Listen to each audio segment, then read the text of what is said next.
ఇప్పుడు ఈ ఎవిస్ హాస్పిటల్ని సంప్రదించండి. స్కానింగ్ కూడా ఫ్రీగా చేస్తున్నారు. Avis hospitals. నమస్తే అమ్మా. నమస్తే తల్లి. ఆడవాళ్ళకి ప్రీతికరమైన మాసాల్లో శ్రావణ మాసం ఒకటి, కార్తీక మాసం ఒకటి. అవునమ్మా. ఇక ఆషాఢం అయిపోయిన తర్వాత శ్రావణ మాసం రానే వచ్చేస్తుంది కాబట్టి అదే శ్రావణ మాసంలో ఏ డేస్ చాలా ముఖ్యమైన డేస్. శ్రావణ మాసంలో ప్రతిదీ ముఖ్యమైన రోజే. అయితే వ్రతాలు నోములు ప్రత్యేకంగా చేసుకోవాల్సిన రోజులు ఉన్నాయి కాబట్టి అవన్నీ ఎప్పుడో ఒక లిస్ట్ మనం ఇస్తే ఈ వీడియో సేవ్ చేసుకొని మహిళలందరూ ఆ లిస్ట్ ఫాలో అయిపోతూ ఉంటారు. అమ్మో, క్యాలెండర్ చూడకుండా సుఖం అన్నమాట. సుఖం ఏం లేదమ్మా, శ్రావణ మాసంలో సోమవారాలు. ఈ సంవత్సరం శ్రావణ మాసం మనకి జూలై 25 శుక్రవారం ప్రారంభం అవుతోంది. శ్రావణ మాసం ఎంత శుభమో చూసారా. మరి శుక్రవారంతోనే మొదలైంది. అంటే ఈ సంవత్సరం ఎన్ని శుక్రవారాలు వచ్చాయి? 5 శుక్రవారాలు వచ్చాయి. 25వ తారీఖు ఒక శుక్రవారం, ఆగస్టు 1వ తారీఖు శుక్రవారం, ఆగస్టు 8వ తారీఖు శుక్రవారం, ఆగస్టు 15 ఇంకొక శుక్రవారం, ఆగస్టు 22 ఇంకో శుక్రవారం. సో ఇప్పుడు 5 శుక్రవారాలు. ఈ 5 శుక్రవారాల్లో మనకి ప్రధానంగా వరలక్ష్మి వ్రతం చేసుకునేటటువంటిది పౌర్ణమికి ముందు వచ్చే శుక్రవారం, అంటే 8వ తారీఖు చేసుకుంటాం. ఓకే. సో వరలక్ష్మి వ్రతం ఆగస్టు 8వ తారీఖు, మూడో వారమే. ఈసారి 3 అయింది. అదే శనివారము ఆదివారం వచ్చింది అనుకో శ్రావణ మాసం, అప్పుడు 2వ వారమే వస్తుంది. ఎవరికన్నా కానీ ఈ ఆగస్టు 8వ తారీఖు చేసుకోవడం వీలు కాలేదనుకోండి, అందరికి వీలవుతుందని నమ్మకం లేదు కదా, అవ్వదు కదా. అట్లాంటప్పుడు 1వ తారీఖు చేసుకోవచ్చు, లేకపోతే మళ్ళీ 15వ తారీఖు చేసుకోవచ్చు. అసలు చేసుకోలేరు 15వ తారీఖు. పిల్లలు ఆగస్టు 15 అటు ఇటు వెళ్ళడం, మనకి అమృతోత్సవం పూర్తయిపోయినటువంటి సందర్భం, ఇదంతా చాలా ఇదిగానే ఉంటుంది, హడావుడిగానే ఉంటుంది. అది లేదంటే 22 కూడా చేసుకోవచ్చు. ఇలా 5 శుక్రవారాలు ప్రధానం. ఇక్కడ అమ్మ ముందే క్లారిటీ ఇచ్చారు. ఒకవేళ రెండో శుక్రవారం కాలేదు, ఈసారి 3వ శుక్రవారం అయ్యింది, పౌర్ణమికి ముందు అంటున్నారు. ఒక వారం కుదరకపోతే ఇంకో వారం చేసుకోవచ్చు. అందులో ఇంకా ఎటువంటి అనుమానాలు లేవు. అంటే జనరల్ గా వచ్చే డౌట్స్ మాకు కుదరలేదమ్మా, మేము మళ్ళీ ఎప్పుడు చేసుకోవాలి, చేసుకోవచ్చా చేసుకోకూడదా అని ప్లాన్ చేసుకొని ముందో తర్వాత కూడా శుభ్రంగా చేసుకోవచ్చు వరలక్ష్మి వ్రతం అని అమ్మ ఫస్ట్ పాయింట్ ఇక్కడ క్లారిటీ ఇచ్చేసారు. నెక్స్ట్ అంతేకాదమ్మా, ఇంకా కొంతమంది 4-5 ఉంటారు. ఒక ఆవిడకి 2-3 కూతుళ్ళు ఉన్నారు, తర్వాత చోట ఉంటారు. కూతుళ్ళు ఇళ్లలో ఉండరు కదా, అందరూ కలిసి చేసుకోవాలని కోరుకుంటుంది. అత్తగారులను ఇళ్లలో వాళ్ళు ఒప్పుకోకపోవచ్చుగా. ఒప్పుకుంటే మరీ మంచిది, లేకపోయినా మా ఇంట్లో చేసుకోవాలని ఉంటుంది కదా. అందుకని 4 వారాలు 4 ఇళ్లలో చేసుకుంటారు మా కొంతమంది, శుభ్రం అందరు. అట్లా కూడా చేసుకోవచ్చు. అమ్మ ముత్తైదులు ఇద్దరు కలిసి ఒకే చోట నోముకోవచ్చా? ఇప్పుడు ఇద్దరం తోటికోళ్ళం, ఇద్దరం కలిసి ఒకే మీ తోటికోడళ్ళు అంటే మీ ఇంటి పేరు ఒకటే, మీ అత్తగారు ఒకటే ఉన్నారు కదా, మీరు ఒకటే కలసం అది పెట్టుకుని కూడా చేసుకోవచ్చు. 2 విడివిడిగా కూడా పెట్టక్కర్లా. వేరే ఉంటే విడిగా పెట్టుకోవాలి, కానీ కూతుళ్ళు అయితే విడివిడిగా పెట్టుకుంటారు. కానీ ఇంటి పేర్లు మారతాయి గనక మీకు అవసరమే లేదు, ఒక్కటే పెట్టుకుని చక్కగా చేసేసుకోవచ్చు, హాయిగా చేసుకోవచ్చు. ఇలా చేసుకుంటే ఏమంటే ఒకళ్ళ ఇంటికి ఇంకొకళ్ళు తాంబూలానికి వెళ్ళడానికి వాటికి వీలవుతుంది. ఇలా 4 వారాలు చేసుకునే వాళ్ళు ఉన్నారు. మళ్ళీ మంగళవారాలు చాలా ప్రధానం. మంగళవారాలు 29వ తారీఖు, తర్వాత 5వ తారీఖు, 12వ తారీఖు, 19వ తారీఖు, 4 మంగళవారాలు వచ్చాయి. జూలై 29, అంతే కదా, జూలై 29, తర్వాత ఆగస్టు 5, ఆగస్టు 12, ఆగస్టు 19, 4 మంగళవారాలు వచ్చాయి. మంగళవారం వ్రతం చేసుకునే వాళ్ళు చేసుకుంటారు. ఇప్పుడు ఈ మంగళగౌరి వ్రతం అంటే ఈ 4 వారాల్లో ఇప్పుడు మనం వరలక్ష్మి వ్రతం ఎలా చేసుకుంటామో అలా చేసుకోవాలమ్మా, లేకపోతే 4 వారాల పాటు చేసేవి కూడా ఉంటాయా? అమ్మ, 4 వారాలు వరలక్ష్మి వ్రతం ఎవరైనా చేసుకుంటారు. ఒక్కసారి చేసుకుంటే చాలు, అంటే ఒక వారం. లేదు సంతోషంగా 4 వారాలు చేసుకోవచ్చు అనుకోండి. అయితే మంగళగౌరి వ్రతం మాత్రం కొత్తగా పెళ్ళైన అమ్మాయిలే చేసుకుంటారు 5 ఏళ్ల పాటు. మొదలు పెడితే 5 ఏళ్ల పాటు చేసుకోవాలి, ప్రతి మంగళవారం చెయ్యాలి. ఒకవేళ ఈ సంవత్సరం 5 శుక్రవారాలు వచ్చినట్టు ఒక సంవత్సరం 5 మంగళవారాలు వచ్చాయి అనుకో, 4 బదులు 5 మంగళవారాలు చేసుకోవాలి. ఒకవేళ ఎప్పుడన్నా ఒక మంగళవారం ఆడవాళ్ళకి ఇబ్బంది వచ్చింది అనుకో, అప్పుడు 3 అవుతాయిగా. అందుకని ఏం చేస్తారు, వినాయక చవితి నాడు చేసుకుంటారు. వెంటనే వచ్చేది భాద్రపద మాసం ఉంది కదా, వినాయక చవితి నాడు చేసుకుంటారు, అది పూర్తి చేస్తారు. ఈ మంగళవారం వ్రతాల్లో కూడా ప్రాంతీయ భేదాలు ఉన్నాయి. ఇప్పుడు 5 ఏళ్ళు చేసుకుంటారు కదా, ఒకళ్ళకి కొంతమందికి ఏంటంటే మొదటి సంవత్సరం 5 ముత్తైదులు, 5 ముళ్ళున్న తోరం, 5 జ్యోతులు ఉంటాయి. రెండో సంవత్సరం 5కి రెట్టింపై 10, 3 15, 4వ సంవత్సరం 20, 5వ సంవత్సరం 25 ఉంటాయి. కానీ కొంతమందికి 5 ఏళ్ళు ఒకటే ఉంటాయి, ఆ ఇంటి ఆచారాన్ని బట్టి.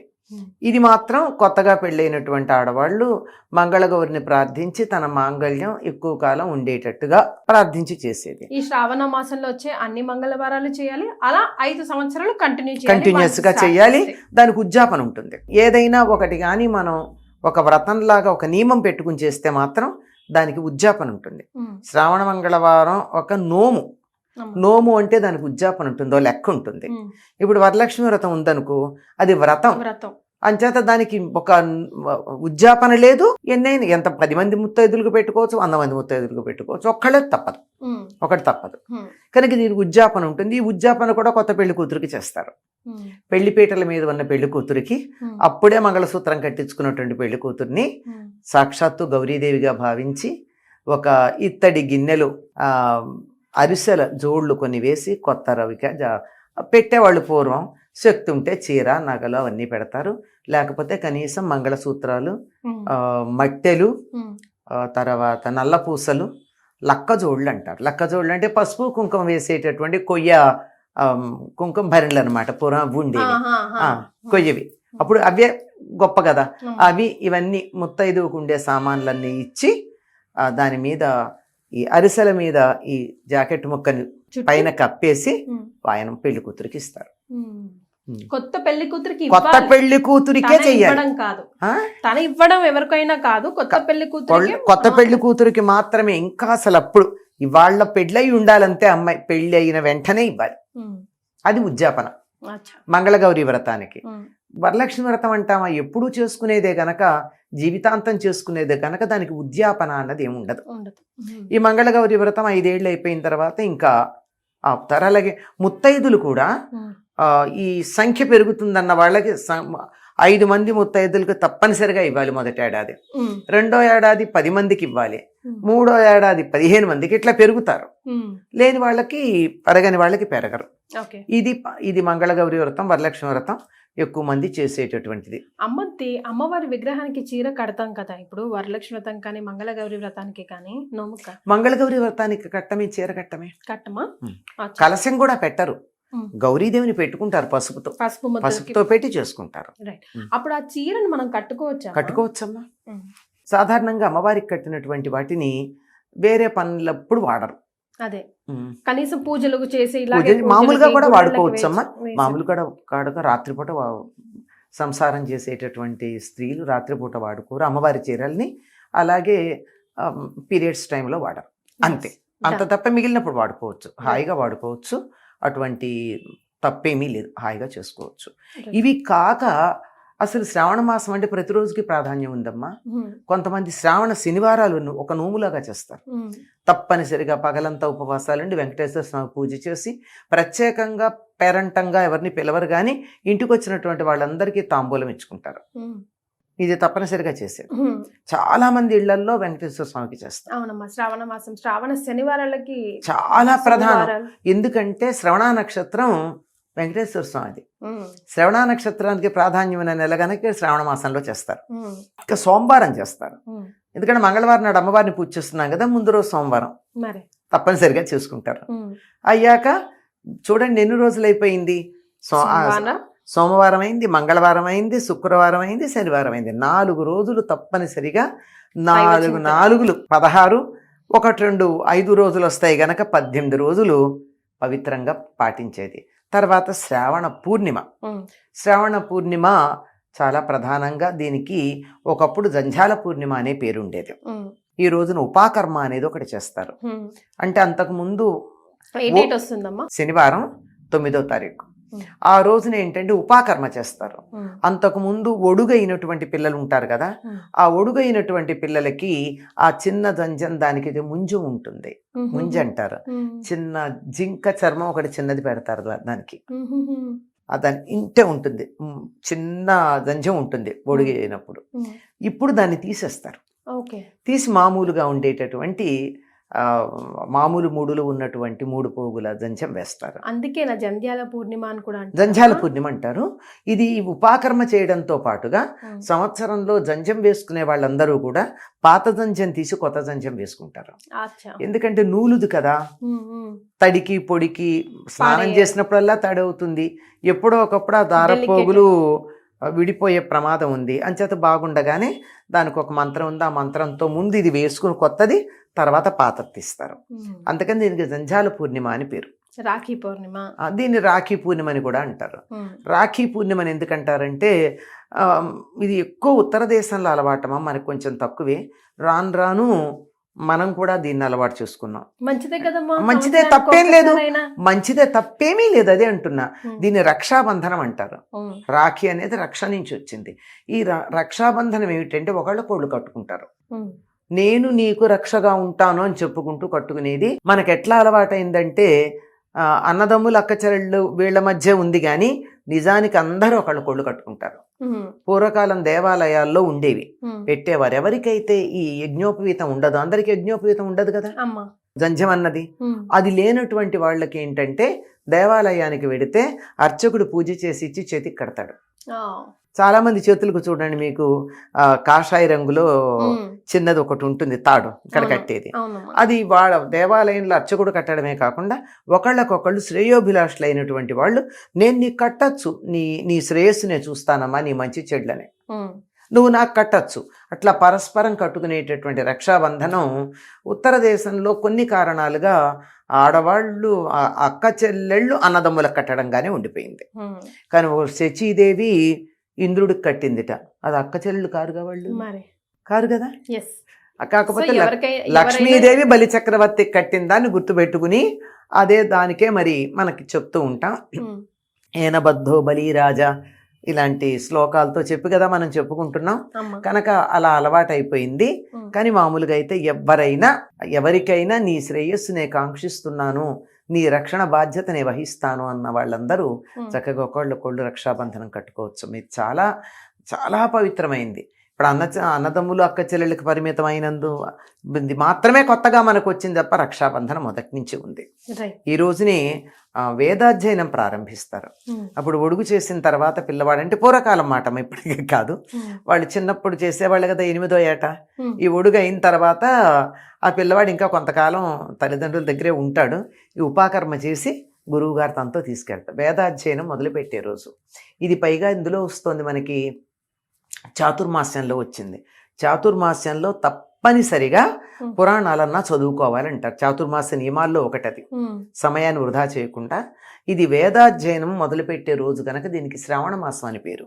శ్రావణం అంటే శ్రవణానికి సంబంధించింది. శ్రవణం అంటే వినడం. వేదం వింటేనే వస్తుంది, పుస్తకాలు చదివితే రాదు. ఎక్కడ ఉదాత్తం అనుదాత్తం స్ఫరితం ఎక్కడ ఉండాలో, ఎక్కడ దీర్ఘం ఉండాలో, ఎక్కడ హ్రస్వం ఉండాలో, ఉచ్చారణ స్పష్టంగా ఉండాలంటే గురువు నోటితో అంటూ ఉంటే శిష్యుడు జాగ్రత్తగా వింటేనే వస్తుంది, లేకపోతే రాదు.